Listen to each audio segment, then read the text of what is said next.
भगवान शंकर ने कहा, प्रिया प्रिय पार्वती, ये जो चिद्रूप अद्वितीय ब्रह्म है ये श्री कृष्ण के अंश से ही है। जो महाविष्णु है ये लिखा हुआ है, पढ़ना हो तो पढ़ लेना पद्म पुराण पाताल खंड में।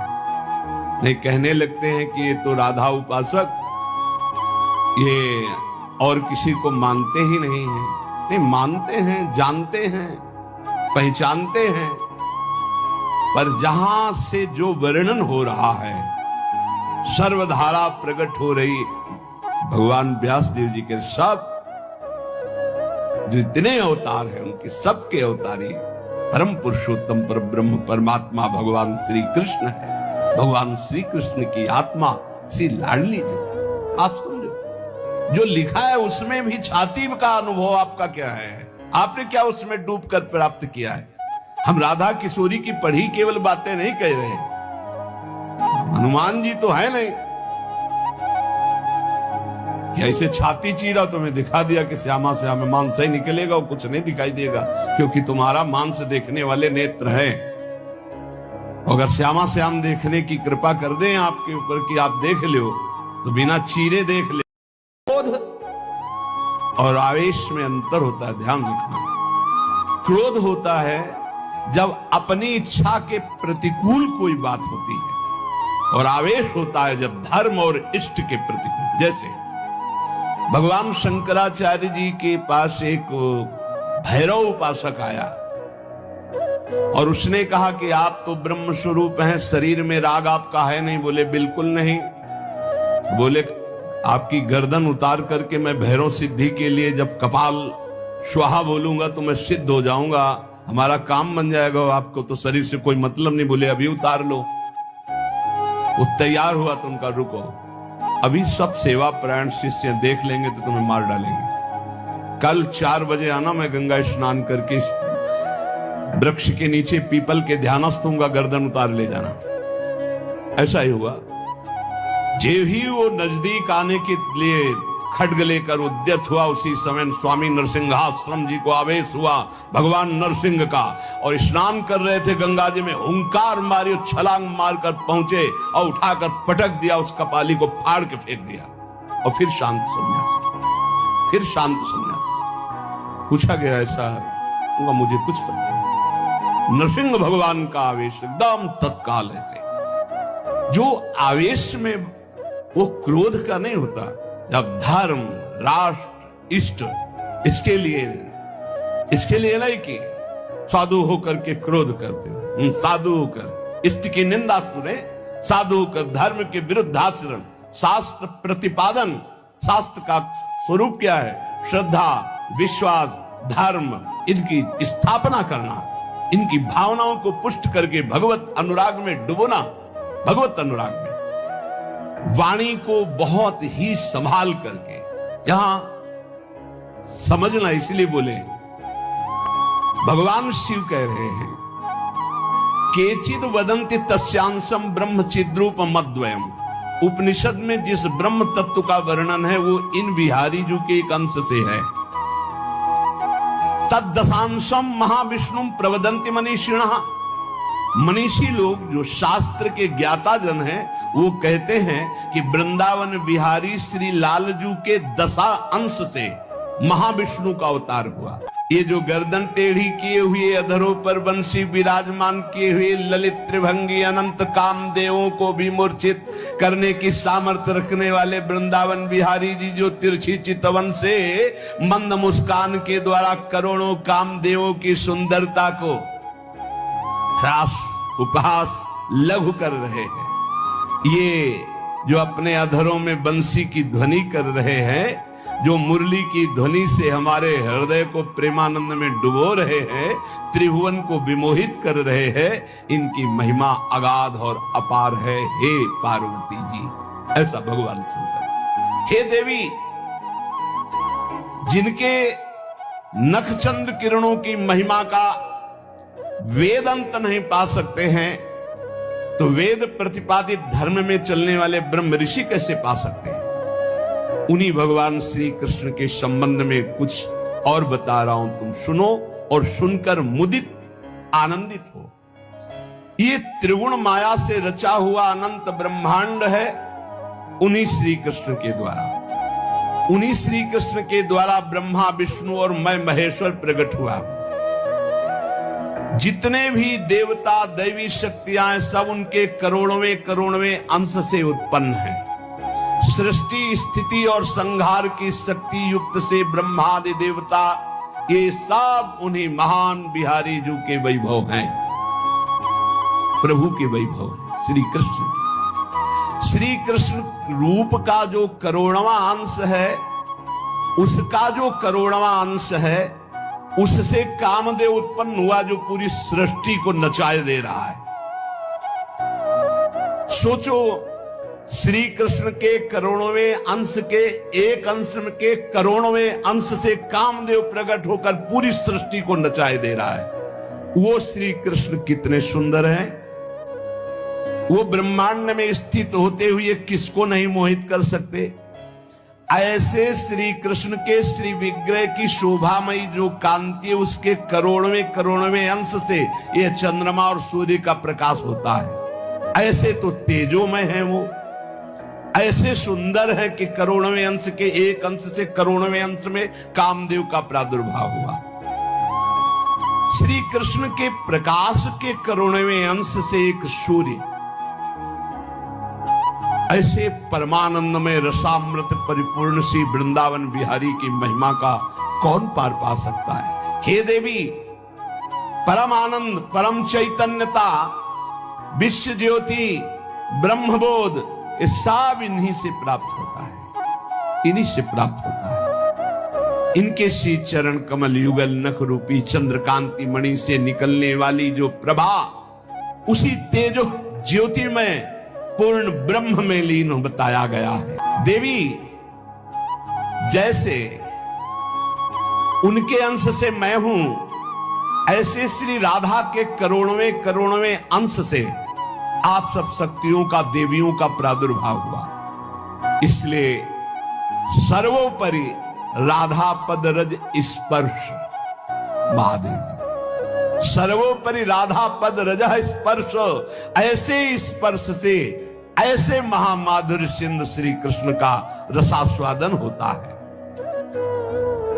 भगवत स्वरूपा श्री राधा जी की महिमा और उनके स्वरूप को कौन वर्णन कर सकता है, जब वेद ही श्री कृष्ण के लिए नेति नेति वर्णन करते हैं। ऊर्ध्वरेता परम बाल ब्रह्मचारी सनकादि ऋषियों ने भगवान ब्रह्मा जी की ब्रह्म सभा में पूजा करके कहा कि हे देव, मेरे हृदय में परम देवता की जानने की इच्छा है। पर देवता,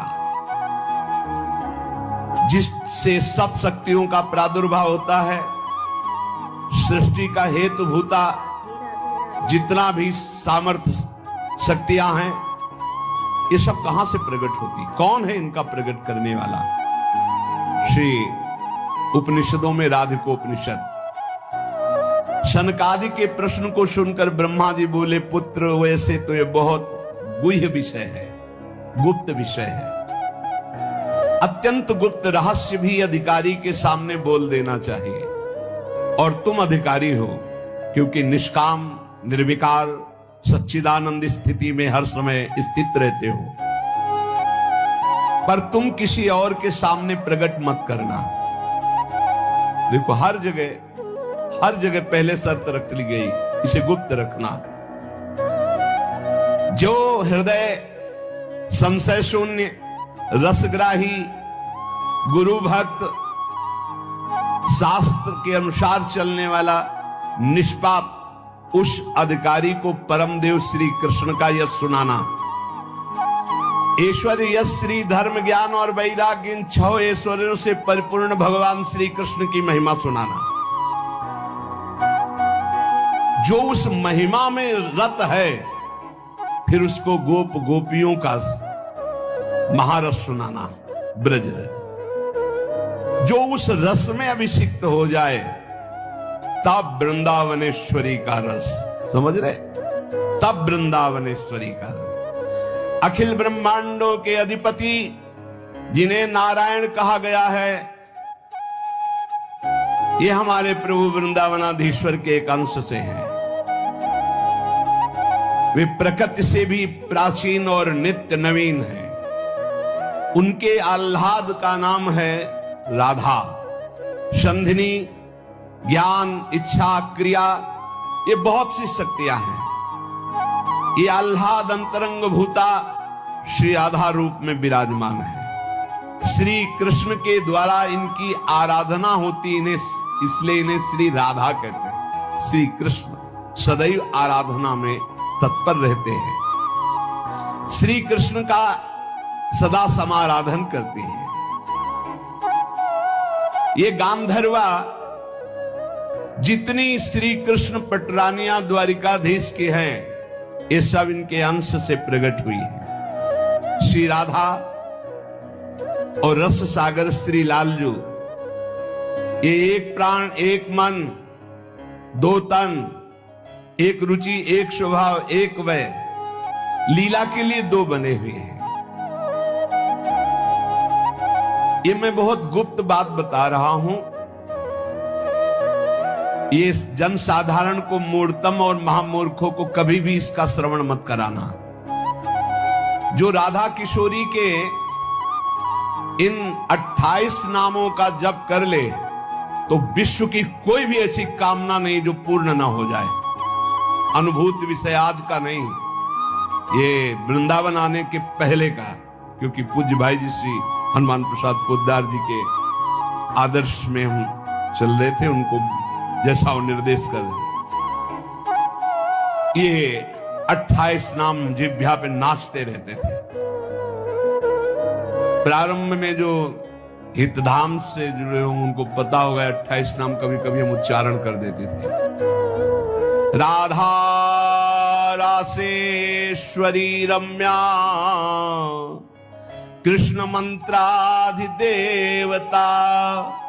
सर्वाद्या सर्ववंद्या च वृंदावन विहारिणी, वृंदाराध्या रमा शेष गोपी मंडल पूजिता, सत्या सत्य परा सत्य भामा श्री कृष्ण वल्लभा, वृषभानुसुता गोपी मूल प्रकृतीश्वरी, गांधर्वा राधिका रम्या रुक्मिणी परमेश्वरी, परात्पर तरा पूर्णा पूर्ण चंद्र निभानना, भुक्ति मुक्ति प्रदा देव भव्याधि विनाशिनी। ये 28 नाम है अनुभूत। इन 28 नामों का मंत्र है। इनका जो पाठ करे, चाहे लौकिक कामना चाहे परलौकिक कामना, बहुत जल्दी आपको परिणाम दिखाई देगा। ये 28 नामों का जो पाठ करता है वो जीवन मुक्त महापुरुष हो जाता है। भगवान ब्रह्मा जी ने उपदेश किया शनकादि को। राधा रासेश्वरी रम्या, कृष्ण मंत्राधिदेवता, सर्वाद्या सर्ववंद्या, वृंदावन विहारिणी, वृंदाराध्या रमा, अशेष गोपी मंडल पूजिता, सत्या सत्यपरा सत्यभामा, श्री कृष्ण वल्लभा, वृषभानुसुता गोपी मूल प्रकृति ईश्वरी, गांधर्वा राधिका आरम्या रुक्मिणी परमेश्वरी, परात्पर पूर्णा पूर्णचंद्र निभानना और भुक्ति मुक्ति प्रदा भवव्याधि विनाशिनी। 28 नाम मात्र जपने से समस्त कामनाओं की पूर्ति। ये तो हम आह्लाद का वर्णन कर रहे हैं। इनकी एक संधिनी शक्ति है जो भूषण, सैया, आसन, सेवा की सामग्री सब रूप धारण करती है। धाम, कुंज, निकुंज। जब हमारे प्रभु मर्तलोक में अवतार धारण करते हैं तो अवतार की पूरी व्यवस्था, भूमि की व्यवस्था हो, सच्चिदानंद भूमि, माता पिता परिकर, यही सब संधिनी शक्ति तैयार करती है। अवतार की कारणभूता इस संधिनी शक्ति है। ये क्षेत्रज्ञ शक्ति है, इनकी इच्छा शक्ति के अंतर्गत माया शक्ति है। ये सतोगुण रजोगुण तमोमयी है, ये बहिरंगा शक्ति है, ये जगत की रचना करती है, ये अविद्या रूप है, ये जीव को बंधन में डालकर दुख भोगवाती है। मां से बढ़कर के कोई भी सबसे पहली जगत में पूजनीय और श्रेष्ठ गुरु मां है। इसलिए उन दुर्बुद्धि, उन दुराचारी, उन नरकगामी पुरुषों की क्या बात करें जो अपने मां के ऊपर हाथ उठा देते हैं, जो अपने मां को कटुवचन कहते हैं। मां जैसा